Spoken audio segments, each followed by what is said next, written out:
We already swapped the engine parts. The last guy who drove one ended up in the hospital, but nobody ever traced it back. That's what the manager whispered. And in that moment, the undercover boss froze. He wasn't supposed to hear it, but he did, and it shattered everything. Lawrence stood just a few feet away, pretending to admire the sleek lines of a crimson-red sports car. Hands in his jacket, cap pulled low, face calm.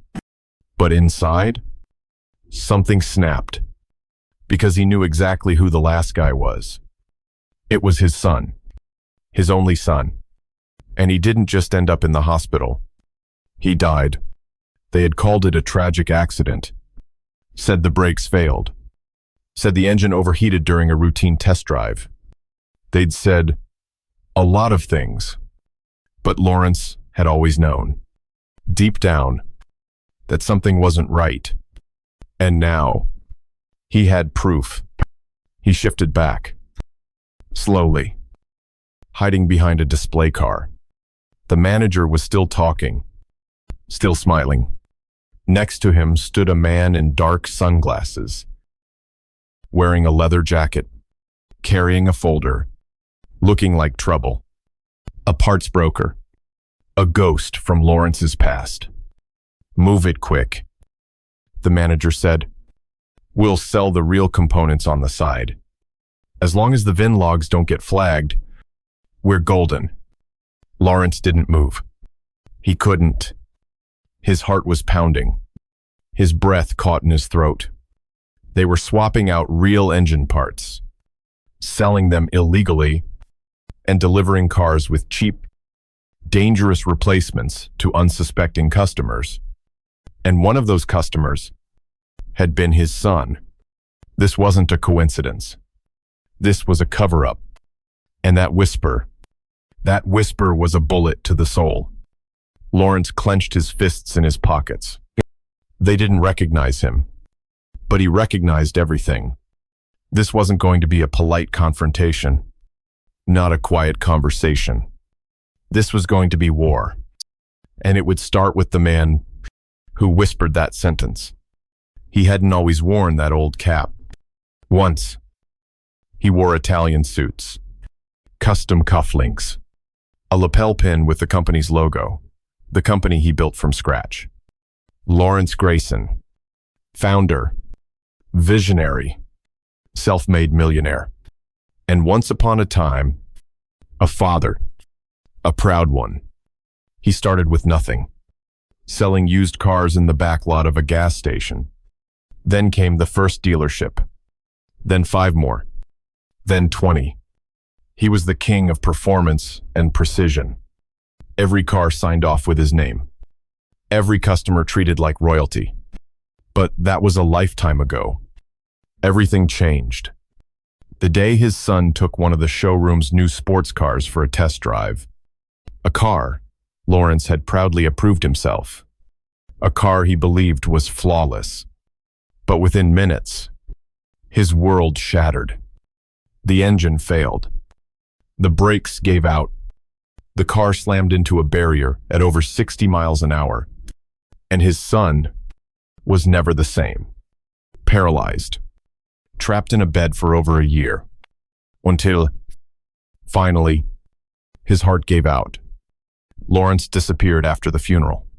Vanished from the public eye. Let others run the company. But he never stopped thinking. Never stopped asking. How could that car have failed? Why wasn't there an investigation? What were they hiding? He couldn't prove anything. No one would listen. And grief made him silent. But silence doesn't mean surrender. So he waited, watched, planned. And when the time came, he put on that old cap, that plain jacket, and walked into the place he once ruled. As a stranger, nobody recognized him. Not the receptionist, not the salespeople, not even the manager who used to shake his hand every morning. And that was exactly what he wanted. Because this time, he wasn't coming back as the boss. He was coming back as something far more dangerous. The man who had nothing left to lose. It was supposed to be a good day. His son, 19, full of life, had come to the dealership to visit him. They laughed, talked cars, argued about horsepower and handling, like they always did. Then came the moment. "Dad, can I take that one for a quick spin?" He pointed to the brand new coupe, bright silver, sleek, powerful. Lawrence smiled, nodded. Of course he could. It was one of their best builds. Checked, tested, certified. He handed him the keys. That was the last time he saw his son standing. 7 minutes later, the car wrapped around a concrete barrier, the engine block torn apart, the airbags deployed too late, the brakes failed completely. Emergency crews pulled him out. Broken spine, collapsed lung, brain swelling. The doctors did what they could. Surgeries, machines, hope, but weeks turned into months. And the boy never moved again. For over a year, he lay in silence, breathing through tubes, eyes barely blinking, heart barely beating. And Lawrence, he sat beside him, every day, every hour, reading, talking, begging his son to wake up, to give him a sign, to fight. But the day never came. His son died on a Thursday. Rain fell on the roof of the hospital. Lawrence didn't cry. Not at first. He just sat there, holding his son's hand, while the machines went quiet. They called it a mechanical failure. A tragic, 1 in a million malfunction. No one's to blame. They said, sometimes things just go wrong. But Lawrence knew better. Cars don't just fail like that. Not as cars. Not without someone making them fail. He requested an internal investigation. It went nowhere. He hired independent experts. They found nothing. Someone, somewhere, had buried the truth. And now, after hearing that whisper, that quiet sentence about swapped parts and dodged audits, he knew it wasn't an accident. It was a setup. And his son was just collateral damage. He didn't storm and he didn't raise his voice. He didn't pull rank. Lawrence knew how corruption worked. It never screamed. It whispered. So he whispered back. Over the next few days, he returned to the showroom again and again, always as the same man, quiet, polite, a little curious, but never threatening. He walked through the service center, watched how cars were moved, how parts were logged or not logged. He noticed things, too many things, boxes without serial numbers, forms that didn't match, technicians avoiding eye contact. Then came the boy, barely 20, wearing a grease-stained jumpsuit, eager, but nervous. Lawrence struck up a conversation. Nothing big, just small talk. Busy day. How long you been working here? Then gently, do they teach you how to document every part? Change here. The boy froze, just for a second, then forced a smile, laughed it off. Not really. The manager kinda handles all that. I just do what I'm told. That was the first crack. The first truth hidden under a lie. Lawrence nodded. Didn't push. Didn't probe.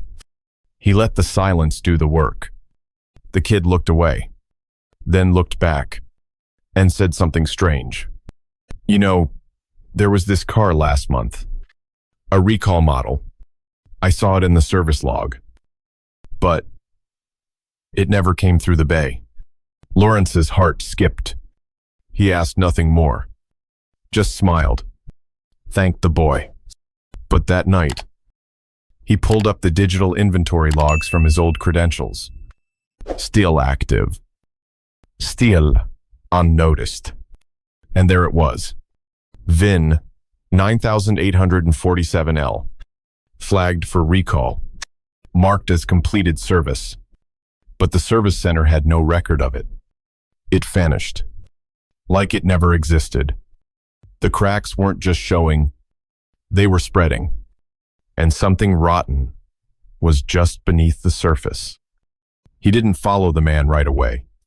He waited. Watched. The parts broker, the same man who whispered with the manager, came and went 3 times that week. Always carried a folder. Never stayed long. Always left with nothing. But Lawrence knew better. On the 4th visit, Lawrence tailed him. Not too close. Not too far. Just enough to keep the trail warm. The car drove across town past the main highways. Into the industrial outskirts. Old warehouses. Faded signage. Dead silence. The broker pulled into a gated lot. Didn't notice the black SUV parked half a block away. Didn't see the man behind the windshield. Watching. Lawrence waited. 10 minutes? 15. Then the doors opened. Out came 2 mechanics. No uniforms. No company logos. One carried an engine block. The other a crate labeled OEM parts. But they weren't going in. They were loading them into a black van with covered plates. Lawrence took out his phone. Snapped photos. Zoomed in. Then he saw it. A crate marked with the exact same serial prefix as the one from his son's test car. His hands trembled, but he kept filming. Voices shouted. Someone slammed a door. The van peeled off. Lawrence stayed frozen, but not in fear. In fury. He had them now. This wasn't just a crooked dealership deal. It was a full-blown black market operation. And the part that broke him the most, they were moving parts meant for his customers, selling them on the side, replacing them with fakes, playing with lives, for profit. And maybe, just maybe, his son hadn't been the first. Lawrence leaned back in the driver's seat. His jaw clenched. This was no longer just about grief. It was about justice. And justice was coming. He needed proof, not suspicion, not theories. Evidence. Undeniable. Unshakable. Unedited. So he set a trap. Lawrence returned to the dealership the next day. Same cap. Samma jacket. Sam kie demeanor. But this time, he brought something new. A tiny audio recorder, no bigger than a car key, clipped discreetly inside a pen in his pocket. He walked into the service office, the one used only by upper management. Nobody stopped him. He looked like a customer, just another face. Inside, the room was empty, smelled of coffee and brake dust. He found the corner shelf, reached behind a stack of brochures, and slipped the pen in place. Then he waited. 30 minutes passed. Then voices. The door opened. Footsteps. 2 men entered, the manager and the broker. Lawrence stayed outside, pretending to scroll through his phone. But inside, every nerve burned. Another shipment came in. The manager said, "Same deal. We pull the factory parts. Slap on the cheap ones. Clear the inventory. And move the real stuff by Friday." The broker laughed.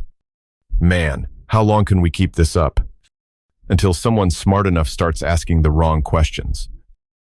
The manager said, "Which won't happen unless ghosts start walking in here." They both laughed. But outside that door, a ghost was listening and recording every word.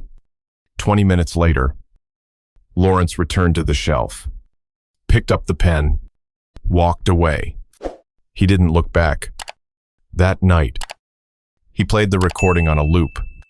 He didn't sleep. He didn't blink. He just sat in silence, listening to the man who smiled in his face, confessed to a crime that took his son's life. And this time, he had it on tape. The next morning, he didn't go to the dealership. He went to the edge of town, back to that gated lot, back to the warehouse where parts disappeared and lives were ruined. This time, he didn't just watch, he followed. A delivery truck rolled in at 9:13 M. No logo, no markings, just matte gray paint and tinted windows. Lawrence waited until the doors opened, waited until he saw it. A row of crates, stacked on metal shelves, each one marked with the same prefix he remembered from his son's vehicle. He moved closer. A side entrance was propped open. No cameras. No alarms. He stepped inside. The air was thick with oil and dust. Fluorescent lights buzzed above. Rows and rows of stolen engines. Transmission kits. Brake systems all tagged. Inventoried, like a real business. Except this wasn't business. It was betrayal. Then he saw it. A single crate, set apart from the rest, marked with red tape, stamped with an old company seal, one that hadn't been used in years. He opened it slowly. Inside, an original ECU unit, a brake master cylinder, and a service tag, VIN 9847L. His son's car. His breath caught in his throat. He ran his fingers over the tag, tracing the numbers like they were engraved on a gravestone. It was all here. The real parts, pulled before the crash, sold for profit, and replaced with junk. He backed away, pulled out his phone, took photos, video, evidence.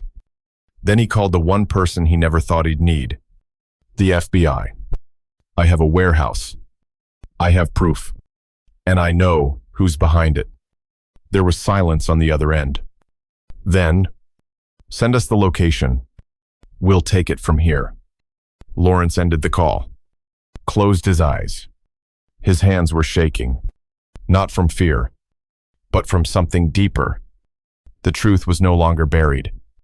And soon, neither would be the ones who buried it. The company called a staff meeting. Mandatory. Everyone was to attend. The manager stood at the front of the showroom, polished, confident, still smiling. Behind him, rows of employees, some tired, some distracted. Most just wanted it to be over. Lawrence sat in the back, hat on, head down, invisible, until he stood and said just one word. Stop. All eyes turned. The manager paused, brows furrowed, voices hushed. Lawrence stepped forward, slow, calm, cold. He took off the hat, took off the jacket, and every face in the room changed. Some gasped, some froze. One woman dropped her clipboard. The manager, he turned white. Lawrence, I thought, you thought I'd stay gone. Lawrence said, you thought I'd never come back, never ask questions, never die deep. He pulled out the audio recorder, held it up. But I did. He pressed play. The room filled with the manager's voice. We pull the factory parts, slap on the cheap ones, clear the inventory, until someone smart enough starts asking the wrong questions. Every word echoed. Every whisper became a confession. And the final blow, Lawrence stepped aside and played the warehouse video on the projector screen Stacks of crates. The original parts, the VIN tags, the one with his son's number. Silence. Complete. And then the manager snapped. You have no right. You left. This place ran without you. And you ran it into the ground. Lawrence said, you ran it with greed, with lies, with blood. His voice didn't rise, but it didn't have to, because truth doesn't need volume. It only needs courage. He looked around the room. How many of you knew? No one answered. But guilt speaks in silence. Lawrence turned back to the manager. You're done. And just as the man opened his mouth to protest, the front doors swung open, and the FBI walked in. They didn't knock. They kicked the doors wide open. Agents in jackets, badges drawn, voices loud and clear. Federal agents. Nobody move. The room exploded into chaos. Papers hit the floor. Phones dropped. People stood up, stunned. And in the middle of it all, the manager, frozen. 2 agents moved in fast. You're under federal investigation. Hands behind your back. He tried to speak, tried to bluff. You can't do this. I didn't. But he didn't get to finish. They cuffed him, read him his rights, pulled him out through the front lobby, in full view of every employee. And right behind him, the parts broker, still in shock, still clutching that same leather folder. He didn't run. He couldn't. 3 more employees followed. Service techs, supervisors, people who had known and stayed silent. One by one, they were let out. Outside, news vans had already arrived. Cameras rolling, reporters shouting. Is it true the parts were swapped? Was someone injured? How long has this been going on? Lawrence stepped out last. No hat. No, disguise. Just the face of a man who had finally brought the truth into the light. An agent turned to him. Mr. Grayson, we've confirmed your evidence. It's bigger than we thought. We'll need your full cooperation. Lawrence nodded. You'll have it. He looked out over the lot. Employees standing in silence. Customers outside, staring. Reporters crowding the doors. But all he could think about was a boy, a 19-year-old, with dreams, with fire, who took a drive and never came home. Lawrence clenched his jaw, his voice low. Let's finish this. By noon, the news had already gone viral. Headlines leaped up. FBI raids luxury dealership and fraud scheme. Founder returns in disguise, uncovers deadly cover-up. But inside the main showroom, there was no noise. Only silence. Lawrence stood at the center. No cameras. No script. Just a room full of employees. And truth. He took a breath and began. 1 year ago, my son drove a car built under this roof and never walked again. Nobody moved. Nobody blinked. They told me it was a malfunction, a tragic accident. But I knew something was wrong. He held up the service tag from the warehouse. VIN 9847L. This was supposed to be in that car, the day he drove it, but it was stolen, replaced. His voice didn't rise, but it cracked. He spent over a year in a hospital bed, hooked to machines, until he couldn't fight anymore. He paused, looked at the faces around him. Some of you helped build this company with me. Others came later. But somewhere along the way, we lost who we were. He stepped forward. This company was founded on pride, on quality, on trust. And we broke all of it. Greed infected this place. A few people made decisions, and good people stayed quiet. He didn't point fingers. He didn't need to. They knew. From this day forward, things will change. We will rebuild from the ground up, and if you're not ready to be part of that, this is your exit. Silence. Then one voice. Soft, but clear. I'm staying. Then another. Me too. Then a third. We owe it to him. Lawrence nodded. Eyes misted, but steady. Then let's begin again. 1 week later, the flags flew at half-mast. Not just for a boy, but for the truth. That almost stayed buried forever. The company reopened under new leadership, new policies, new rules, but more importantly, a new soul. And on the first morning back, Lawrence stood in front of everyone.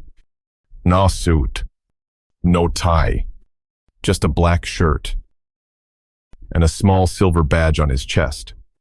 The initials of his son. He cleared his throat. There are moments that divide our lives in two, before and after. He paused. For me, that moment was the crash. Before that, I believed in the system, in loyalty, in the numbers, in doing things the way they'd always been done. But after, I started believing in something else. I believe now that silence can kill, that comfort can blind us, and that good people need to speak up before it's too late. No one moved. No one blinked. He looked around, not at employees, but at human beings. You're not just workers. You're guardians of safety, of trust, of lives. Every car that leaves this lot carries a piece of your name. Make sure it's something you'd be proud to sign. He looked down at the silver badge, ran his thumb across the initials, then looked up again. My son didn't die for profit. He died because we let silence grow. But from that silence, we've built a voice. And that voice, your voice, will define who we are from this moment on. He stepped back. A long pause. Then applause. Not loud. Not fast. Just steady. And real. The kind that comes from hearts finally able to breathe again.